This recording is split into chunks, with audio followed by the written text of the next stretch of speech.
Sell the house and the money is ours. Those were the first words I heard as the graduation band played and confetti rained down. I stood frozen in the middle of the cheering crowd, my heart slamming in my chest. My son Marcus had just hugged his girlfriend Sienna on stage, his cap tilted, his smile wide. But his voice carried enough for me to catch those words. My knees almost buckled. I had come to surprise him, to cheer for the moment I thought was the reward for my life's sacrifice. Instead, I heard the sound of betrayal slip from his own mouth. I'm so glad you're here. If you're watching this video, please like and subscribe to my channel, and tell me in the comments where you're listening to my story of revenge from. This one will stay with you long after it ends. My name is Evelyn. I am 66 years old. All I ever wanted was to see my only child succeed. That day at the university field, I thought I was about to burst with pride. The bleachers were packed, parents waving banners, graduates tossing their caps, professors shaking hands. I squeezed through the crowd, my camera in one hand, a small gift bag in the other. I planned to catch Marcus by surprise when the ceremony ended, throw my arms around him, and tell him how proud I was. I imagined his smile, the way his eyes used to light up when he was a boy. But as I pushed closer, I saw him on stage with Sienna. She leaned into him, her perfect hair falling over her shoulders. Their hug looked tender to the crowd, but I heard her whisper right into his ear. "Are you sure your mum will sign without asking questions?" My stomach clenched. Marcus answered, his tone cold. "She will. She has no choice. Once the papers are signed, the house worth 450,000, the savings, the insurance, we're set." My throat went dry. The band played loud and the audience clapped, but in my ears their voices cut sharper than any trumpet.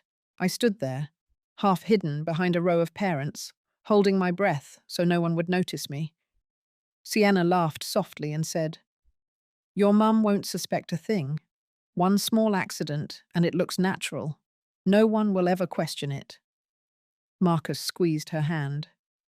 "Then we can finally move into the subdivision we want."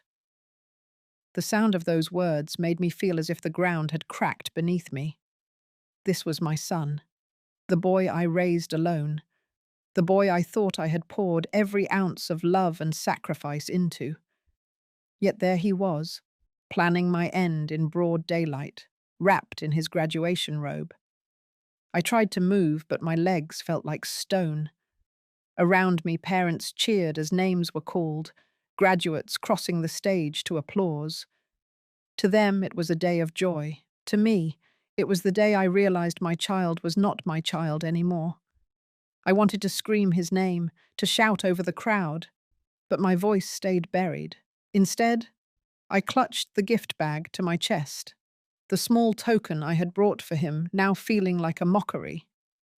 I replayed his words in my head again and again. 450,000. Savings, insurance, not love, not gratitude, just numbers, just calculations. He spoke like a stranger, as if I were nothing more than a ledger to be closed. The crowd roared when the dean announced the class of graduates. Hats flew in the air. I watched Marcus raise his arms in victory, confetti sticking to his robe, his smile wide for the cameras. Sienna clapped beside him, her eyes shining. And me, his mother, I stood in the crowd, invisible, crushed by the weight of what I had just heard. When the music faded, I stepped back, careful not to let him see me. My body trembled, not from excitement, but from a cold fear I had never known. The world cheered for a graduate. I stared at a traitor. That was the beginning, the moment everything I believed about my son shattered. The day of his triumph became the day of my awakening.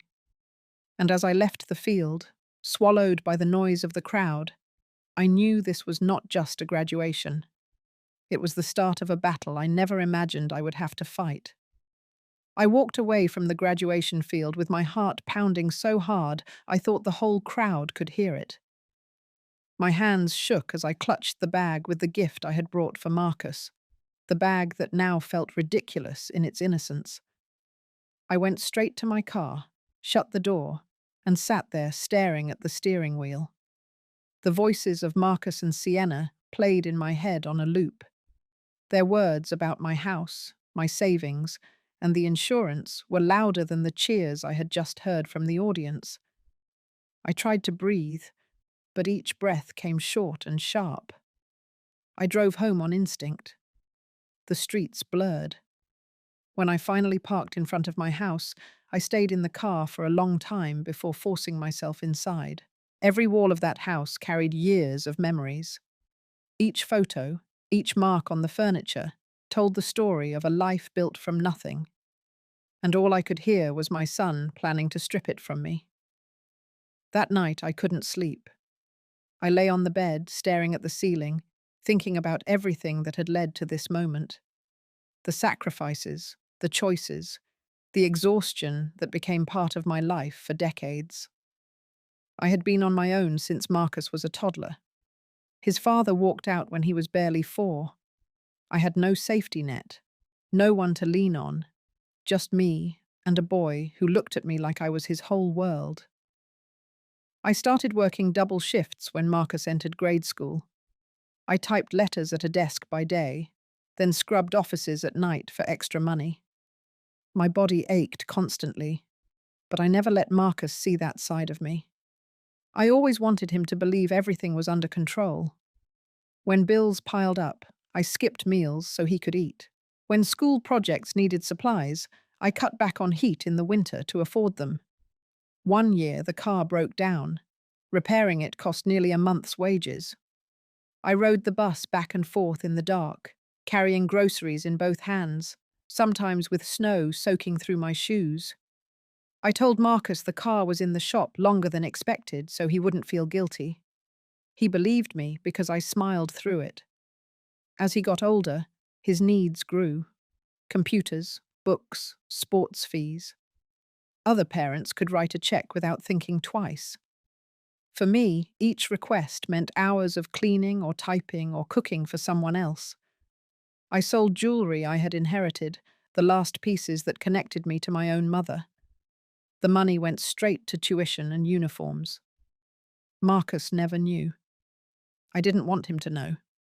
I wanted him free of the weight that had pinned me down my whole life. By the time he reached high school, I had saved enough to cover the first year of college. I remember the day we toured the campus. His eyes lit up like nothing I had ever seen. He said, "Mum, I can see myself here." I nodded, hiding the fear that nearly drowned me. I had no idea how I would manage the rest of the tuition, but in that moment, his excitement erased every doubt. I worked overtime, every weekend, every holiday. I missed weddings, birthdays, family gatherings. My world narrowed to 2 things: work and Marcus. The number 28,000 haunted me. That was the cost of 1 year at the university he wanted. I kept a small notebook where I wrote down every dollar saved, every sacrifice made, every extra shift taken. When exhaustion crushed me, I opened that notebook and reminded myself why I kept going. There was one winter in particular that nearly broke me. The company I worked for cut hours, and I had to take on side jobs cleaning houses in the evening space. I remember my hands cracking from the chemicals, bleeding into the rags I used. I would bandage them at night and go back the next day. I told myself it was temporary. It had to be. Marcus was always the top of his class. Teachers praised him, told me he had a bright future.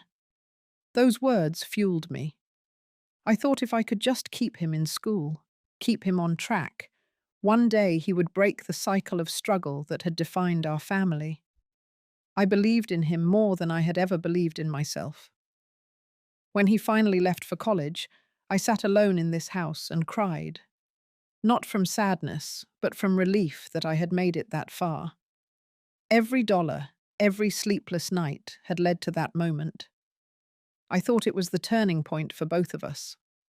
I thought my life of sacrifice had finally bought him a life of freedom. Now, sitting in that same house years later, I realized I had been wrong. The boy I raised, the boy I bled for, was no longer the boy I knew. Somewhere along the way, he had changed. Maybe it was the people he surrounded himself with. Maybe it was the taste of wealth and comfort he never had to earn. But the voice I heard at graduation was not the voice of the child who once clung to my hand at the bus stop. The next morning, I walked through the house and looked at everything differently. The photographs on the mantel, the old desk in the corner, the cracked tiles in the kitchen. Each of those things had been bought with my labor, my sacrifice. And yet to Marcus and Sienna, they were nothing more than numbers in a plan. 450,000, 60,000, 120,000. They saw me as an obstacle standing between them and their dream. I stood by the window and let the morning light fall on me. I told myself I needed to remember every sacrifice in detail, not because I wanted pity, but because I needed to anchor myself in the truth. My life had not been meaningless. My choices had not been worthless. And if Marcus thought he could erase all that with a signature and a staged accident, he was wrong. That day, the grief inside me shifted. It no longer felt like a weight pressing me down. It became fuel.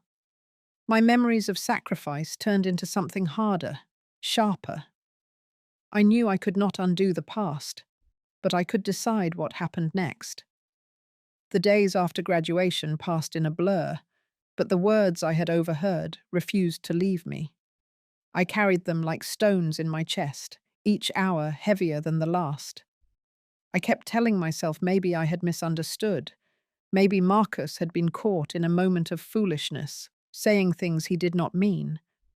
But the small signs began to appear, and soon there was no denying them. Marcus called me the day after the ceremony. His voice was warm, even cheerful, as if nothing was wrong. "Mum, how are you feeling? The crowd was wild yesterday. Did you make it home safe?"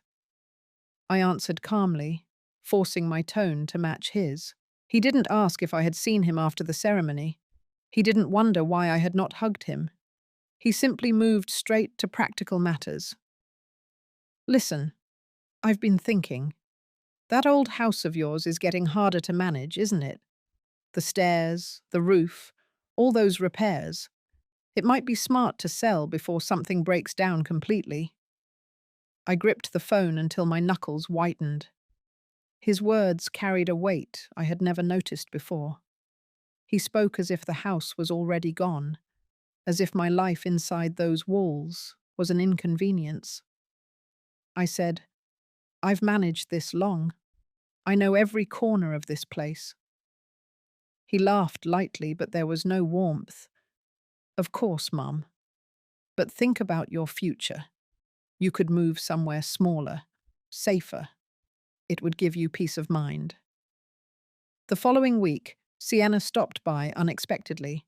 She stood in my kitchen, looking around with sharp eyes that never rested in one place.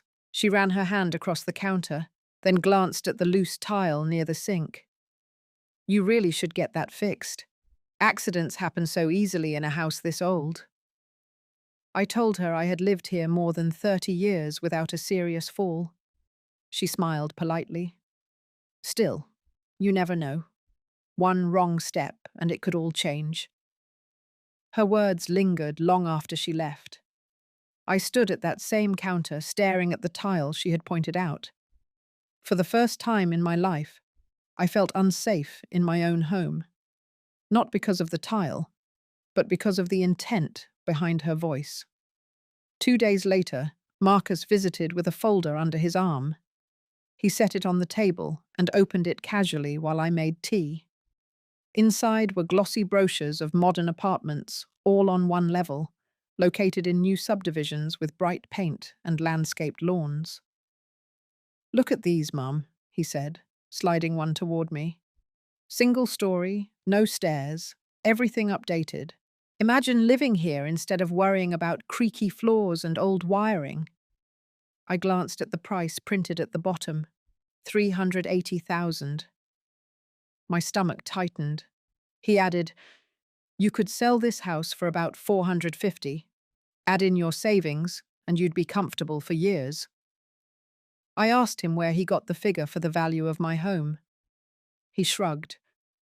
"Sienna's father knows real estate. He said the market is strong. He'd be willing to connect you with an agent." He said it so smoothly, as if it were a favor, as if the suggestion had no shadow behind it. That night I checked my bank book, the savings account I had built little by little over decades. 60,000. Not much compared to what others might have, but to me it was a fortress built from years of labor. I thought of Marcus mentioning it so casually, as if he knew every detail. I had never shared those numbers with him. The realization left me cold. The next weekend, I attended a small neighborhood gathering. My friend Rosa noticed how quiet I had become. She asked if I was well, and I almost broke down right there. Instead, I smiled and said I was fine. Later, as the evening ended, I overheard Rosa talking with another neighbor about seeing Marcus at the bank with Sienna's father. They looked worried, almost desperate, she said. Howard was waving papers around, and Marcus just kept nodding. Something about a loan. I stepped away quickly before they saw me listening, my heart thudding. That night in bed, I pieced it together. Their conversations about selling my house, the sudden interest in my savings, the way Sienna inspected every floor in my home as if she were calculating risk. They were circling me, testing the edges, waiting for me to stumble. I felt like prey inside my own life. The following morning, Marcus called again. His voice carried that same false brightness. "Mum, have you thought more about moving? Sienna and I just want the best for you. These old places can be dangerous. Remember how slippery the stairs get in winter." He paused, as if waiting for me to agree. "It would be such a relief knowing you were safe." I closed my eyes, gripping the phone. I wanted to ask him directly, to shout at him for plotting with his girlfriend about my life. Instead, I said softly, "I'll think about it." His satisfied tone on the other end told me everything I needed to know. From that point on, I began noticing even smaller things. A loose rug at the top of the stairs suddenly seemed like a threat. A dim light bulb in the hallway felt like an ambush waiting to happen. Their words had turned my home into a stage where I could see every possible accident laid out before me.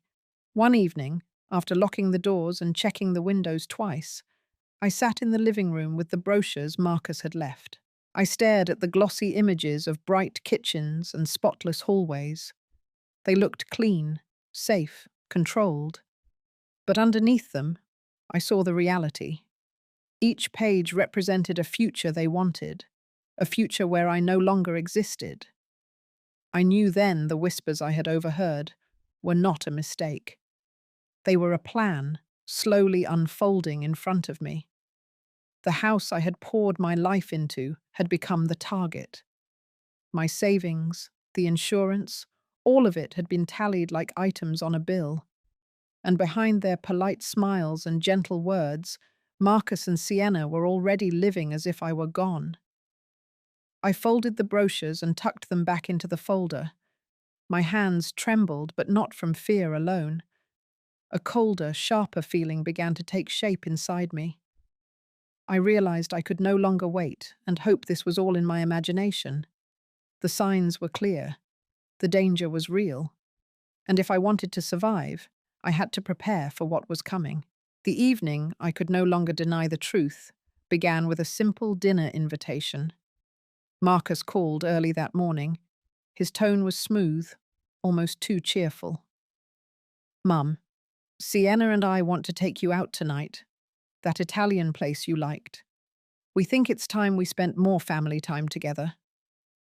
I hesitated, but I agreed. I knew better than to refuse. I spent the afternoon moving slowly through the house, my thoughts heavy. I picked out a dress, one of the few I had bought new in the past decade. I looked in the mirror and tried to imagine it was a normal evening, that my son wanted nothing more than to share a meal with me. But the weight in my chest reminded me that was not true anymore. When they arrived, Marcus hugged me quickly at the door. His eyes avoided mine. Sienna kissed my cheek, her perfume sharp and overwhelming. We walked to their car. Marcus opened the back door for me, smiling, but his hands trembled slightly. The drive was filled with light conversation, small talk about his work, her family, their future plans.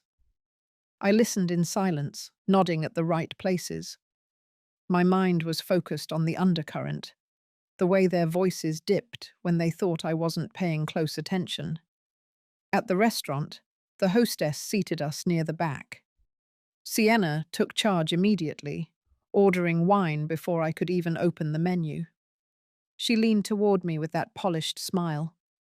"You should try the seafood pasta, Evelyn. It's the most expensive dish here, and you deserve to enjoy yourself." The words sounded generous, but her eyes glittered in a way that made my stomach twist. Marcus asked about my health. "Have you been feeling steady on your feet, Mum? The stairs at your place must be tough. Have you had any dizziness lately?" I forced a smile. "I've managed fine. I know every step in that house." He nodded as if taking notes. The conversation turned sharper when Sienna set her glass down. "We worry about you. Houses like yours can become dangerous so fast. A rug out of place, a broken railing. Accidents happen." I held her gaze and said nothing. Her words were meant to be kind on the surface, but the intent was clear. As dinner went on, Marcus shifted the topic to paperwork. "Mum, have you thought about updating your will? Laws change, and it's important everything is clear. I can help with that. Make sure everything is in order." I felt the blood drain from my face. He was calm, professional, like he was discussing a client's file. But I was not a client. I was his mother. I nodded slowly, giving him no reason to press further. Inside, though, I felt something break. Every suspicion, every warning from Rosa, every offhand comment from Sienna was no longer shadow. It was all real. My son was preparing for my death. After dessert, they insisted on driving me home.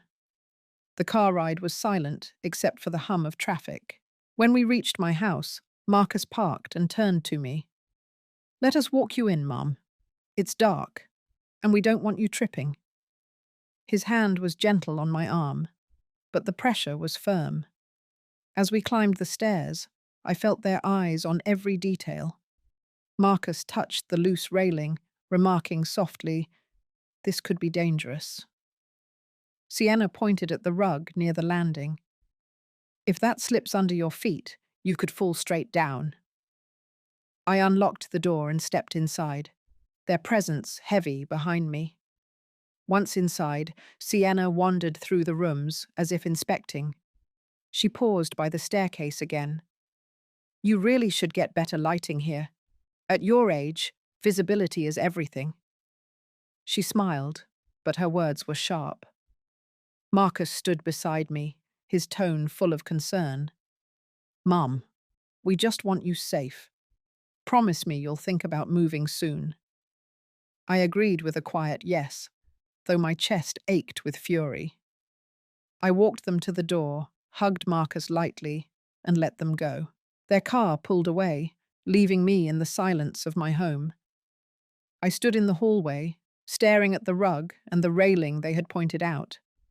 For years, Sion, those details had been nothing but ordinary parts of my life. Now they looked like traps, highlighted for future use. I felt the walls closing in, as if my house had turned into a stage for the accident they wanted me to have. That night, I sat at the kitchen table, the brochures Marcus had left still tucked in the folder.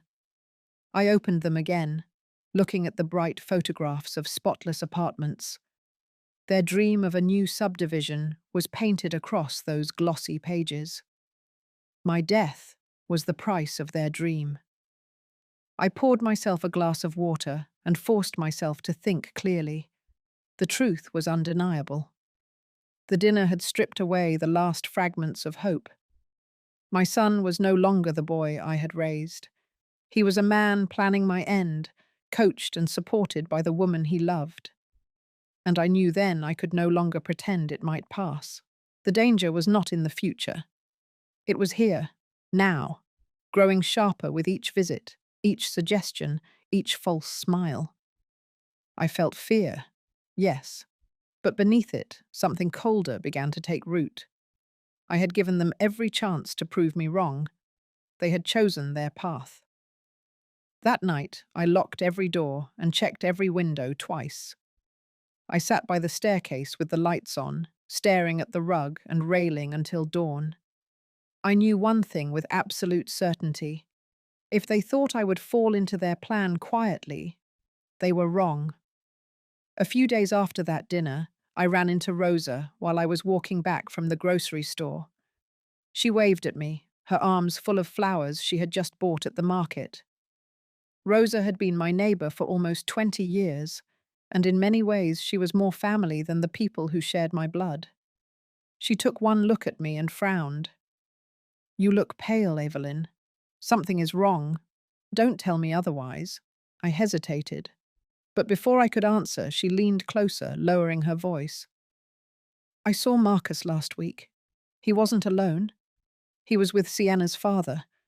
They were standing outside the bank. Howard looked angry and Marcus was holding papers. It didn't look like casual business. It looked desperate." Her words cut deep, confirming the fears I had been trying to swallow. I asked softly, "You're certain it was the bank?" Rosa nodded. I was right there. They went inside together. I couldn't hear what was said, but I could see it. Whatever it wasn't good news. I thanked her and carried my groceries home with shaking hands. Once inside, I set the bags on the counter and leaned against the sink, staring at the wall. Rosa's concern was genuine. She had nothing to gain by warning me, and her words lined up perfectly with what I already knew. That evening, Rosa came by with a small vase, the flowers she had bought earlier, arranged neatly. She placed them on my kitchen table and sat down without asking. "I don't want to interfere, but I can't keep quiet. Marcus has changed. He doesn't look like the same young man I watched grow up. Something is pulling him down a path that scares me. I know you've noticed too." I nodded, though my throat felt tight. She leaned forward, her voice steady. "You need to be careful. If money is involved, people will do things you wouldn't believe, even family, especially family." Her warning lingered with me long after she left. I paced through the house that night, thinking about every detail. The way Marcus had avoided my eyes. The way Sienna had pointed out the rug at the stairs. The brochures of new houses slipped so casually into my hands. And now Rosa's words about the bank. It all added up to the same conclusion. They were drowning in debt, and I was their life raft. The next day I decided to test Marcus. I called him, my voice calm. "Son, I've been thinking about the house. Maybe you're right. Maybe I should consider selling. But I don't want to rush." He answered quickly, too quickly. "That's wonderful, Mum. You don't have to rush. But it's smart to think ahead. Let me talk to Sienna's father. He can guide you through the process." His eagerness chilled me. He didn't even pause to ask why I had changed my mind. He was ready, waiting, as if he had rehearsed this moment. Later that afternoon, Rosa stopped by again. She carried a plate of cookies and set it down, though her eyes stayed fixed on me. I need to tell you something else. I overheard Howard arguing with someone outside the store. He mentioned a large loan he couldn't cover. He said something about needing money fast, or they would lose everything. Evelyn, I don't want to alarm you, but I think their eyes are on you. I sat at the table and folded my hands tightly. I know, I whispered. Rosa reached across the table and gripped my wrist. Promise me you'll be careful. Don't eat or drink anything they give you. Don't go anywhere alone with them if it feels wrong. Trust your instincts. If something feels off, it probably is. Her words rang with urgency. I promised her I would be cautious, though inside I already knew it was too late to avoid the danger. It was already inside my life, spreading through every corner like smoke. That night, lying in bed, I thought of the years Rosa had been by my side. The afternoons we shared coffee, the times she helped me fix things around the house, the way she always remembered my birthday when my own family forgot. And now she was the only one standing between me and the darkness I could feel closing in. The following morning, I looked out the window and saw Marcus pull up in his car. He came in smiling, carrying a small bag of groceries. "Thought I'd bring you some things, Mom," he said. But his eyes darted quickly around the house, as if checking details again. He asked if the stairs still felt steady. He asked if the locks on the doors ever stuck. I gave vague answers, my face calm, though inside my heart pounded. As he left, Rosa's warning echoed in my head. Don't eat or drink anything they give you. Don't ignore your instincts. I had to listen. That evening, I called Rosa and told her everything that had happened at the restaurant, every word Sienna had said, every look Marcus had given me. She listened in silence, then spoke firmly. Evelyn, this is not just greed. This is a plan. They're building a story around you, shaping it so when something happens, no one will question it. You cannot face this alone. You need to protect yourself. I hung up the phone and sat in the quiet of my living room. The lamp cast long shadows across the rug, the same rug Marcus and Sienna had pointed out. I stared at it until my eyes blurred. I realized then Rosa was right. They weren't waiting for an accident. They were preparing one. The next few days I lived cautiously, never fully relaxing. I checked locks twice, looked over my shoulder when walking home, and avoided being alone with Marcus or Sienna. Each time the phone rang, my chest tightened. Each time the doorbell chimed, my stomach knotted. I told myself I needed proof, something solid beyond suspicion and warnings. I needed to hear them speak with no doubt, to catch them in their own words. And until that moment came, I would wait, silent and careful, preparing for what I knew was coming. One evening, I decided to put Rosa's warnings to the test. I needed more than suspicion, more than a collection of uneasy moments. I needed proof. That was the only way I could protect myself. So I waited in my car outside Marcus and Sienna's apartment. The street was quiet, the lights from their window glowing faintly above. I knew they met with her parents often, and I suspected tonight would be one of those nights. I kept my engine off and sat low, watching until I saw them leave together, the four of them, walking to a black SUV parked down the street. My pulse quickened. I followed at a safe distance, careful not to get too close. They drove across town and parked behind a quiet office building. I waited until they went inside, then slipped out of my car and walked carefully around the side. The windows were dark, except for one near the back. I edged closer, staying low against the wall. Through the thin glass, I could see them gathered around a table. Papers were spread out. Marcus leaned over, pointing at something. I pressed closer, straining to hear. The muffled words sharpened when Sienna raised her voice. Are you absolutely sure no one will suspect anything when it happens? She asked. My body froze. I recognized the exact tone she had used before. Howard nodded, his hand heavy on the table. We've gone over this. It has to look like an accident, a fall down the stairs. At her age, no one will question it. Marcus spoke next, his voice steady in a way that made my stomach turn. Once the funeral is done, we sell the house. 450,000 from the property, plus the 60,000 in savings, plus the insurance. That puts us where we need to be. Enough to buy the new place and cover the debts. I felt the air leave my lungs. There was no doubt now, no misinterpretation. They were planning my death in detail. Denise, Sienna's mother, leaned in. Your uncle is desperate too. If Evelyn hesitates, Alvin and Patricia will push her. They've been waiting for a share since forever. My heart lurched. It wasn't just Marcus and Sienna. It wasn't just the Blakes. It had spread wider, reaching into the rest of the family I had trusted. Marcus nodded calmly.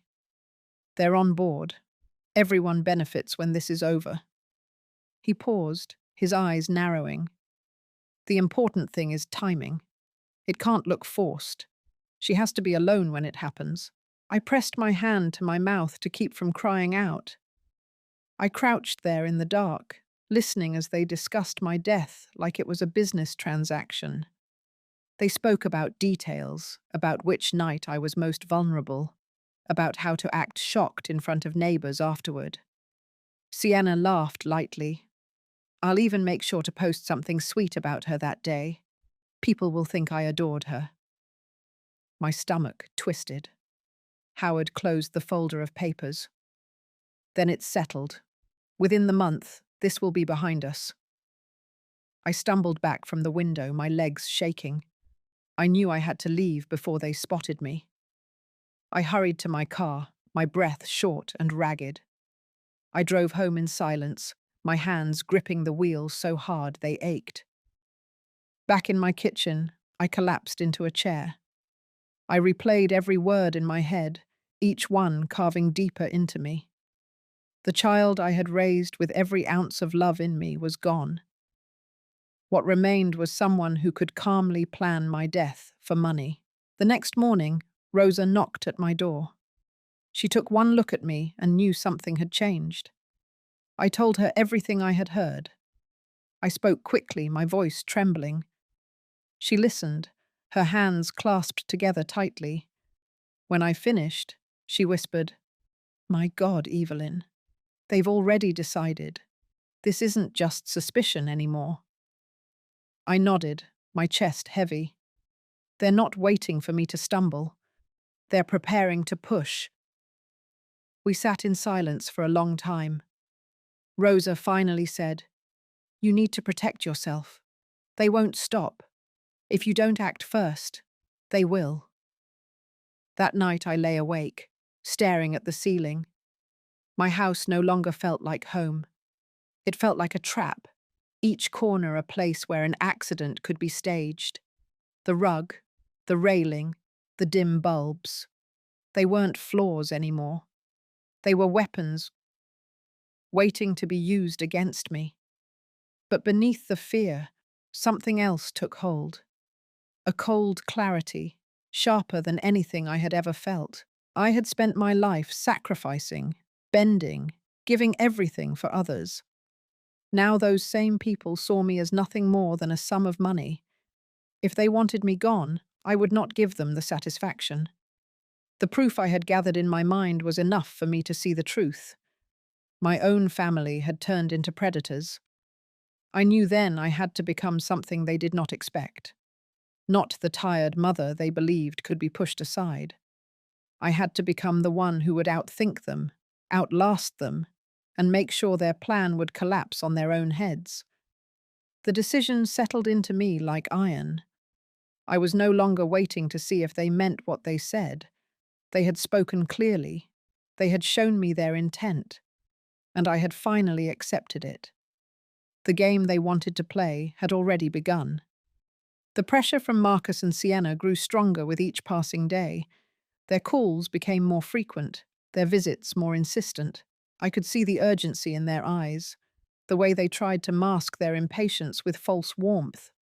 They were running out of time, and they wanted to close in on me before I had a chance to resist. One afternoon, Marcus showed up without warning. He carried a slim folder and placed it on my kitchen table, as if it were nothing more than a casual delivery. "Mum, I brought something for you to look over," he said lightly. I opened the folder and saw legal documents, neat and formal, full of words about property transfers and authorization. My chest tightened. "Why are you showing me this?" I asked. He leaned on the table, his tone careful. "It's just paperwork to make things easier for you. If anything happens, everything will already be in place. You won't have to worry about confusion later." I pushed the folder back toward him. "I'm not signing anything today." His jaw tightened, though his voice stayed calm. "I'm only trying to help. Think about it." Later that week, Sienna came by alone. She carried a small box of pastries, her smile sweet, but her eyes sharp. She set them on the table and sat down across from me. "I thought you could use a treat," she said. I thanked her, but didn't touch them. She glanced at the stairs, then at the hallway light. "It really is dangerous here, Evelyn. A loose step, a broken bulb. It only takes one moment. I don't know how you manage all by yourself." Her words were a mirror of what Marcus had said. The same rehearsed concern, the same reminder of fragility. I smiled faintly, but inside I knew she was tightening the net around me. Days later, Marcus called, his tone firm this time. "Mum, we need to go see a lawyer together. It's irresponsible not to have your will updated. I've already spoken to someone who can help." I told him I was busy, but he insisted. "Just one meeting. It won't take long." Against my better judgment, I went. We walked into a small office where a young attorney greeted us. Marcus did most of the talking. He explained that I needed to update my documents, make sure my wishes were clear. He handed the lawyer my information as if he were in charge of my life. The lawyer asked me simple questions, but Marcus answered half of them before I could. I sat there, listening, my anger growing beneath the surface. When the lawyer placed a draft in front of me, Marcus slid a pen across the desk. "All you have to do is sign here." I picked up the pen, stared at the paper, and then set it down. "Not today." The tension in the room sharpened instantly. Marcus's smile faltered, his knuckles pressing against the table. The lawyer looked confused, but I stood up calmly. "I'll think about it," I said, and walked out. That evening, I sat in my living room and thought about how close I had come to handing them everything. If I had signed that paper, I would have sealed my own fate. They would have no reason to wait for an accident. They could move faster, and no one would question a thing. 2 nights later, I woke to the sound of footsteps outside. I looked through the window and saw shadows near the driveway. My heart raced as I turned off the lights and waited in silence. The figures moved slowly around the house, then disappeared into the night. When I checked the locks in the morning, one of the back windows had fresh scratches around the frame. They had been testing me, checking how easily they could enter. The next day, Rosa came over, alarm in her eyes. "I saw Marcus talking with your brother Alvin in the parking lot by the pharmacy," she said. "They were arguing about money. Alvin looked desperate." My stomach sank. I asked her what she had heard. "Something about your savings, about how they deserved their share. Evelyn, I don't like where this is going." I sat down hard in my chair. If Alvin was involved, that meant the circle was wider than I thought. The whispers about stinginess, the resentment he had carried for years, it all fit. He had joined them. That weekend, Marcus arrived again, this time with Sienna at his side. They walked through the house slowly, pausing at the stairs, the kitchen, the hallway. Marcus touched the railing as if measuring its strength. Sienna pointed at the loose rug again, her voice smooth. "This is exactly the kind of thing that can cause a serious accident. Maybe it would be best if you stayed with us until we find you a safer place." I shook my head. "I'm fine here." Sienna's smile vanished for a brief second, replaced by a flash of irritation. Marcus put his hand on her arm and said quickly, "We only want what's best for you, Mum." When they left, I locked the door and leaned against it, my body trembling. The truth was clear now. They were done, waiting. Their visits, the papers, the inspections of my home, all of it was preparation for what they intended to do.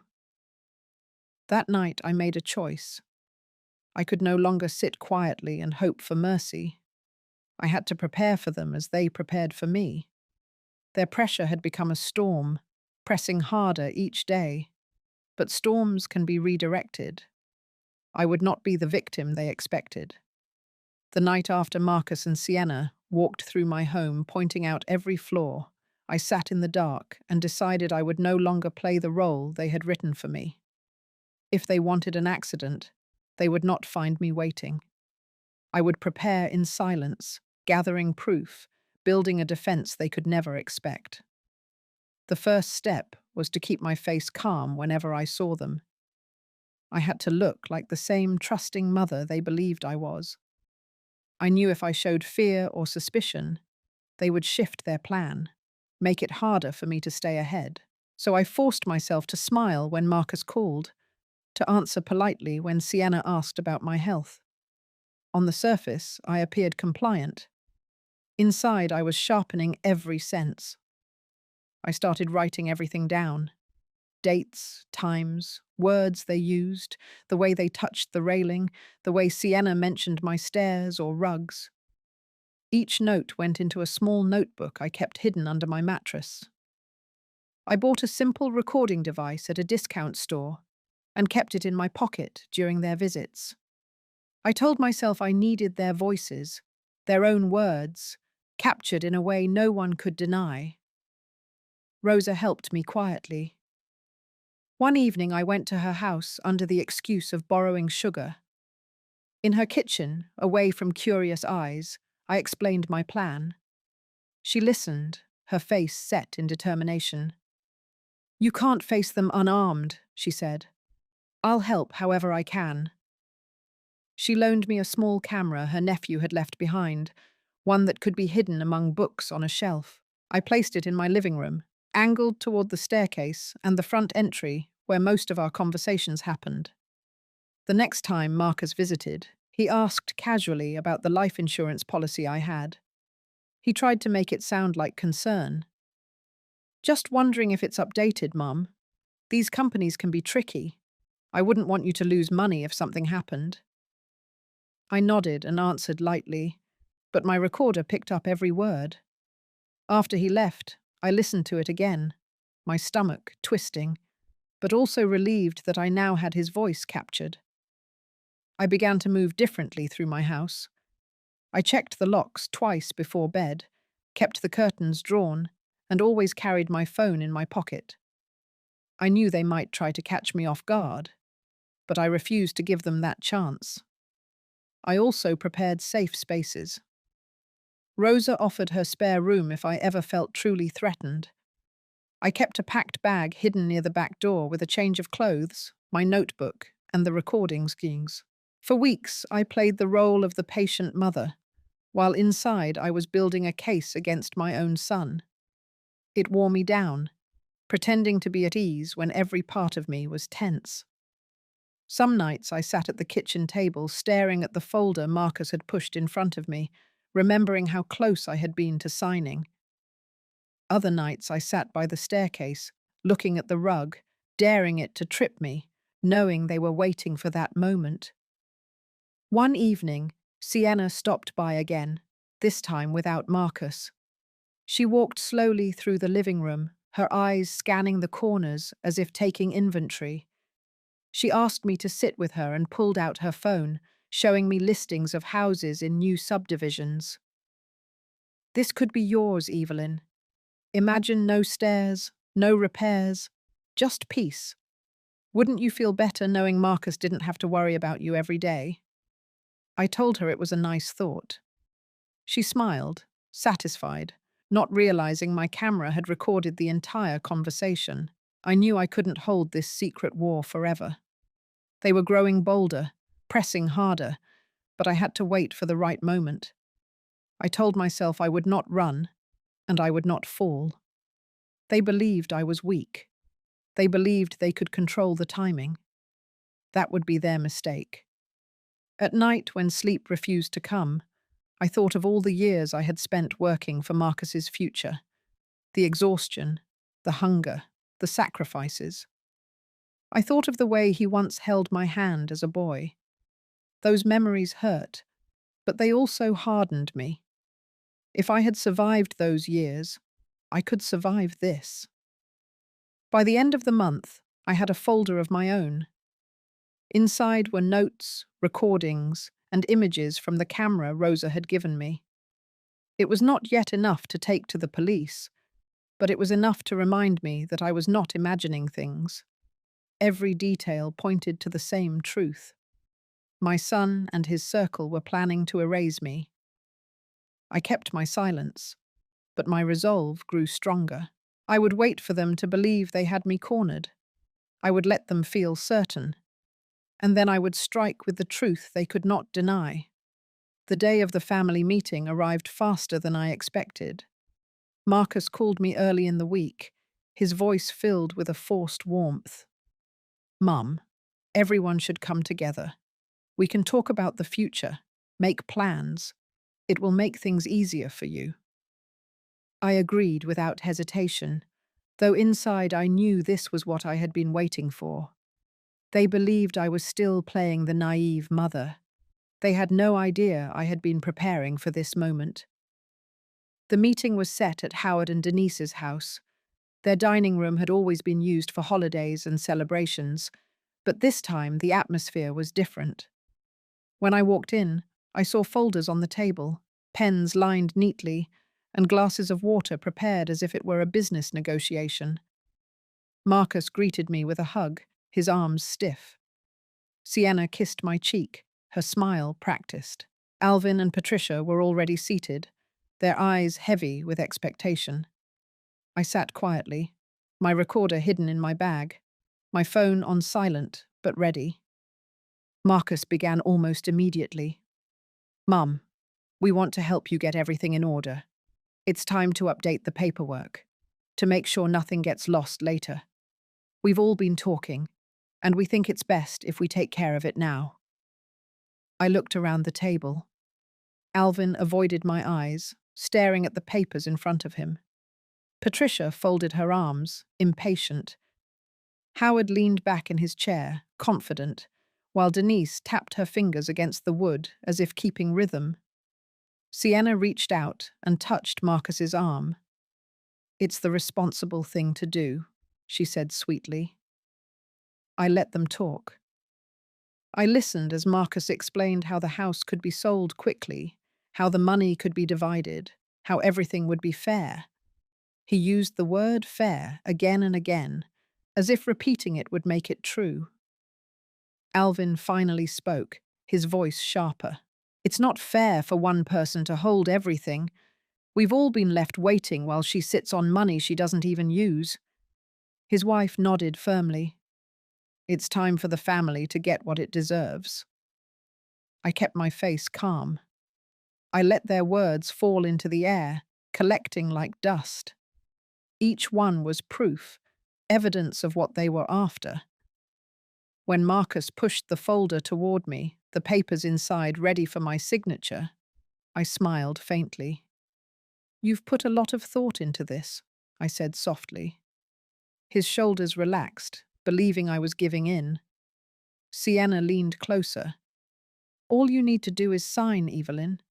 Then you won't have to worry anymore. We'll take care of everything." For a moment, the room was silent except for the faint tick of the clock on the wall. My hand rested on the pen, but I did not lift it. Instead, I looked at each of them in turn, Alvin's restless fingers tapping, Patricia's narrowed eyes, Howard's smug grin, Denise's shallow breath, Sienna's expectant smile, and finally Marcus, my son, waiting for me to obey. Then I leaned back in my chair and folded my hands. "I think it's time we all tell the truth." Their smiles faltered. Marcus forced a laugh. "That's what we're doing, Mom. We're making sure everything is honest and clear." I reached into my bag and set a small recorder on the table. I pressed play. Their own voices filled the room, sharp and undeniable. Sienna's question, "Are you sure no one will suspect anything when it happens?" Marcus's calm answer, "She'll have a believable accident." Alvin's eager tone, "We all get our share." Patricia's cold words about me being stingy. Each phrase cut through the silence like a blade. The room froze. Sienna's face drained of colour. Alvin's mouth opened, then shut again. Patricia's eyes darted to the door. Marcus leaned forward, his voice strained. "Where did you get that?" "I heard you," I said simply. "Every word."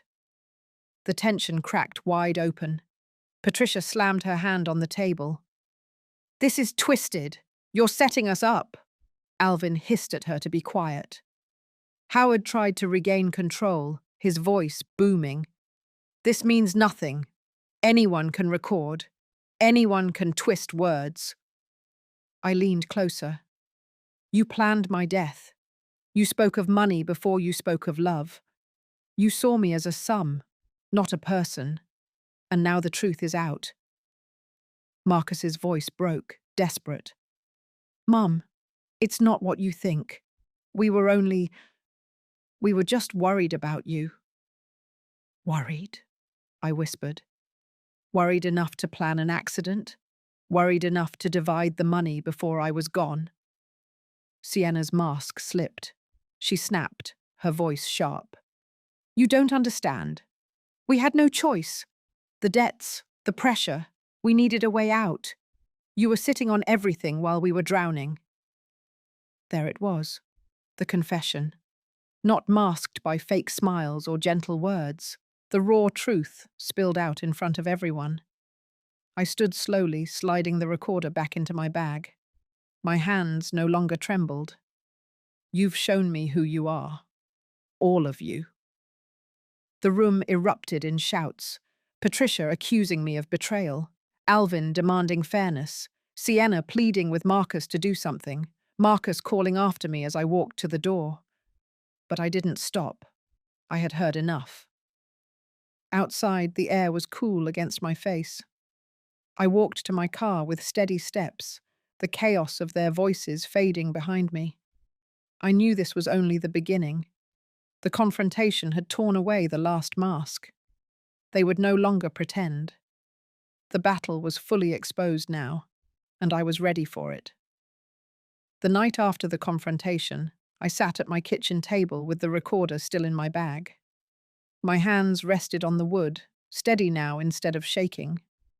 For weeks I had been the silent one, waiting, gathering, pretending. That silence was over. They had shown their true faces, and I no longer owed them mine. The following morning Marcus called. His voice was tight, nervous. "Mum, we need to talk about what happened last night. Things got heated. Let's not let it tear us apart." I listened quietly, then said, "You already tore it apart." I hung up before he could answer. By noon, Sienna appeared at my door. She wore her polished smile, but her eyes betrayed her fear. "Evelyn, you misunderstood. We were only trying to plan responsibly. That recording doesn't mean what you think." I stepped aside just enough for her to enter. She walked through the living room, glancing at the hidden camera she didn't know was there. She turned back to me, her voice sharper. If you make this public, you'll ruin Marcus. Do you really want to destroy your own son's life? Her words did not move me. I said, Marcus destroyed it himself. I just watched. She opened her mouth to argue, but when she saw my face, she left without another word. The pressure came fast after that. Alvin called 3 times, leaving messages full of accusations. You've always thought you were better than us. You'll regret this. Patricia followed with her own, cold and clipped. If you drag us down, you'll go down with us.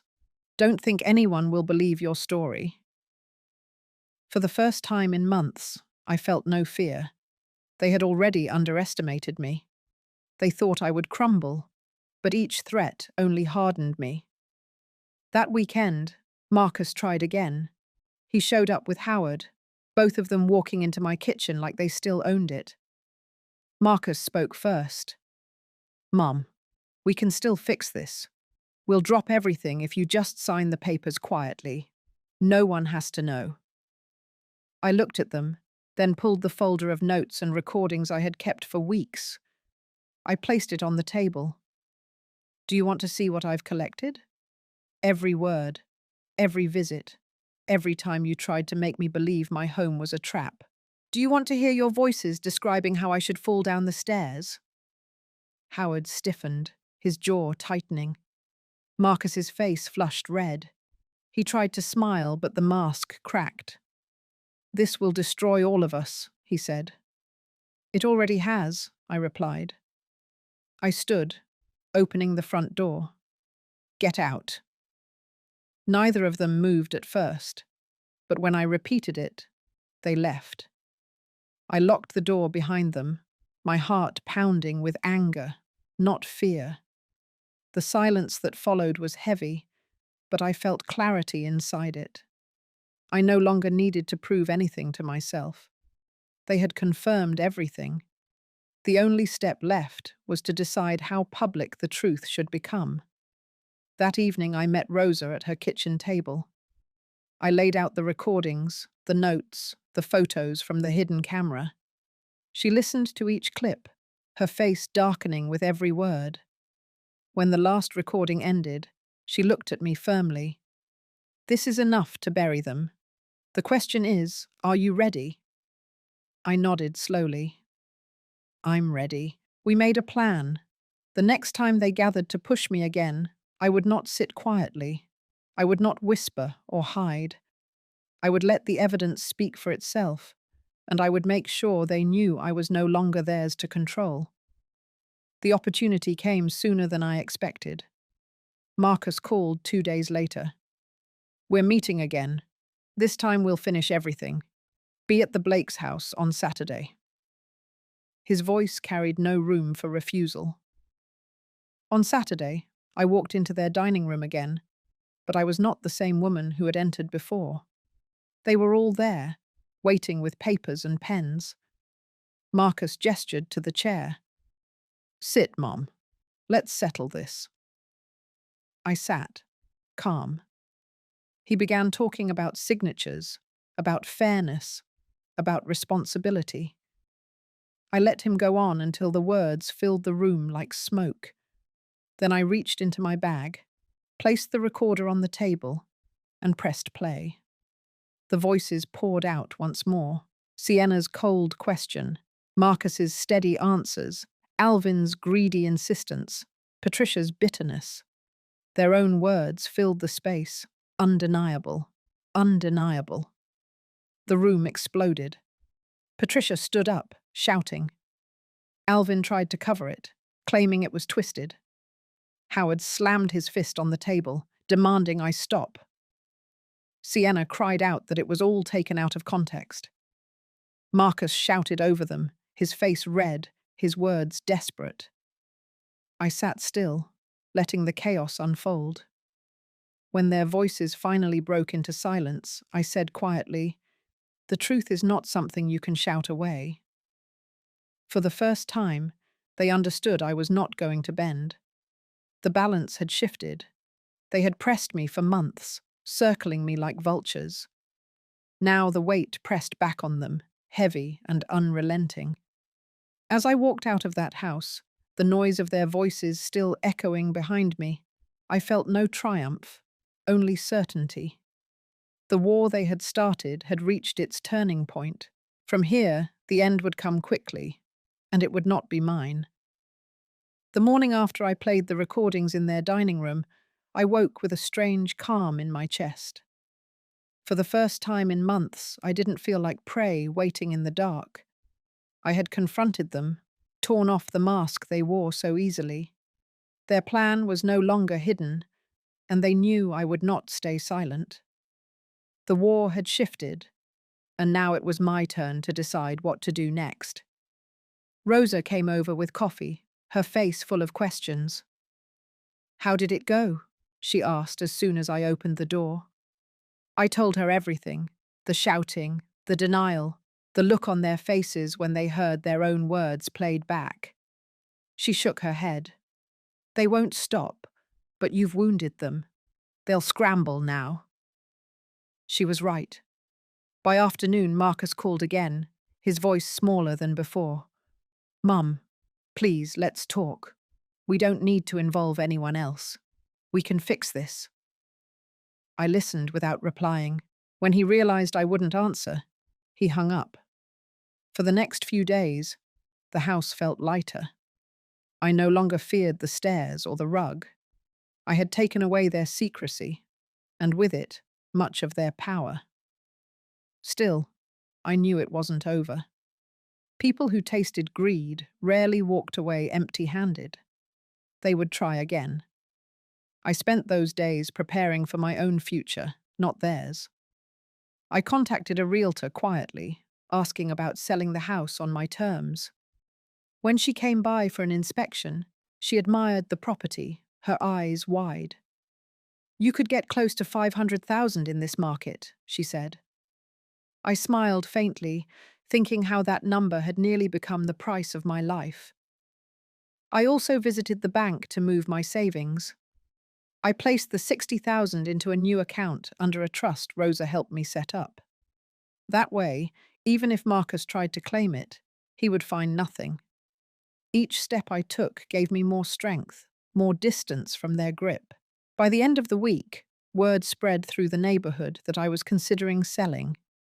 People asked where I would go, and I told them only that I was thinking of something smaller, simpler. The truth was, I no longer cared about the house as much as I cared about my freedom. This house had been my fortress, but it had also become my prison. I wanted to leave on my terms, not theirs. Marcus tried one last time. He came alone, his face tired, his suit wrinkled as if he hadn't slept. He stood on my porch and begged. "Mom, don't sell the house. Please, we can work this out. I made mistakes, but I'm still your son." I looked at him, really looked at him. I saw the boy he used to be hidden beneath the man who had betrayed me. My voice was steady when I answered. "You stopped being my son when you planned my death. You may carry my name, but you don't carry my love anymore." He flinched, his shoulders sagging. For a moment I thought he might argue, but instead he turned and walked down the steps without another word. I closed the door behind him and leaned against it, breathing deeply. It was not joy I felt, but release. That evening I called Rosa and told her I was ready to move forward. Together we began looking for a small apartment across town, close to the library and park. A place where I could walk freely without glancing over my shoulder. A place where my life would no longer be measured in numbers whispered behind my back. The sale of the house moved quickly. Within weeks I had a buyer, a young family who looked at the rooms with wide eyes and excitement. Watching them reminded me of the years when my own future felt wide open. Signing the papers brought no sadness. Instead, it felt like closing the last door on a chapter that had already ended. When the final check cleared, I sat with Rosa and raised a glass of iced tea. To survival, she said. I added softly, to freedom. We laughed, but the sound was not bitter. It was clean, like air after a storm. I used part of the money to create something that mattered. A scholarship at the local high school for students who wanted to study, but had no means. I named it after my mother, who once told me that strength runs deeper than blood. The rest I tucked away, safe from greedy hands. I chose a small apartment with bright windows and no stairs. I filled it with simple furniture, nothing grand, but everything chosen by me. Each corner felt like my own, untouched by betrayal. When I sat in that new space, watching the sun pour through the curtains, I knew I had reclaimed what they tried to take. My dignity, my independence, my right to decide how my story ended. They had pushed me toward a grave, but I had walked into a new beginning instead. The months that followed were quiet in ways I had not known for years. The apartment felt safe, the light streaming through the windows each morning reminding me that I had chosen this life on my own. The house, the debts, the arguments, they were all behind me now. I had closed that chapter with my head high. Still, one part of the story had not ended. Marcus. I had not seen him since the day he stood on my porch begging me not to sell. I thought perhaps he had gone on with his life, burying what had happened. Then one evening, as I returned from the market, I found him waiting outside my building. He looked thinner, his face lined, his suit worn at the edges. When he spoke, his voice cracked. "Mum, I need to talk to you." I wanted to turn away, but something in his eyes stopped me. I led him upstairs, and we sat in my small living room. He looked around, taking in the modest furniture, the photographs I had hung on the wall. "It's simple, but it feels warm," he said softly. Then he lowered his head. "I ruined everything, didn't I?" I folded my hands in my lap, steady. "You chose a path that nearly destroyed me. But yes, you also ruined what we had." Tears filled his eyes. I was drowning. The debts, the pressure from Sienna and her family. I thought there was no way out. I let greed blind me. I let them convince me you were the solution, and I betrayed you. The room went silent except for the hum of the refrigerator. For the first time in months, I saw not the man who plotted against me, but the boy who once clung to my hand at the bus stop. I took a slow breath. "You broke my trust. Trust is not something easily repaired, but you are still my son. I cannot erase that." He looked up, his eyes red. "Do you hate me?" I shook my head. "No. Hate would mean I still let you control my heart. I don't hate you, but I will never let you use me again." He nodded slowly, as if absorbing the weight of my words. Then he whispered, "I'm sorry, Mum. I don't deserve forgiveness, but I had to ask." I placed a hand on his arm, not with the softness of old days, but with a firmness that carried both love and boundary. "Forgiveness does not erase what you did. It means I choose to move forward without letting your choices poison me. You must live with what you tried to do. That is justice. Whether you change or not, that is up to you." He lowered his head again, shoulders shaking. For a long time we sat in silence. Finally he stood. "Thank you for letting me speak. I will try to be better." He walked to the door, paused once as if hoping I would stop him, then left quietly. When the door closed, I felt no anger, no triumph, only a strange peace. I had faced the storm and come through it whole. I had given him a chance to face the truth. What he did with that chance was no longer mine to control. In the weeks that followed, I continued building my new life. The scholarship fund began its first year, awarding 2 students full tuition for community college. Seeing their smiles, hearing their gratitude, filled me with more pride than any possession ever could. I no longer measured my life in what I had lost, but in what I was still able to give. Sometimes I thought of Marcus. I wondered if he truly changed, if he would ever find a way back to himself. I did not dwell on it.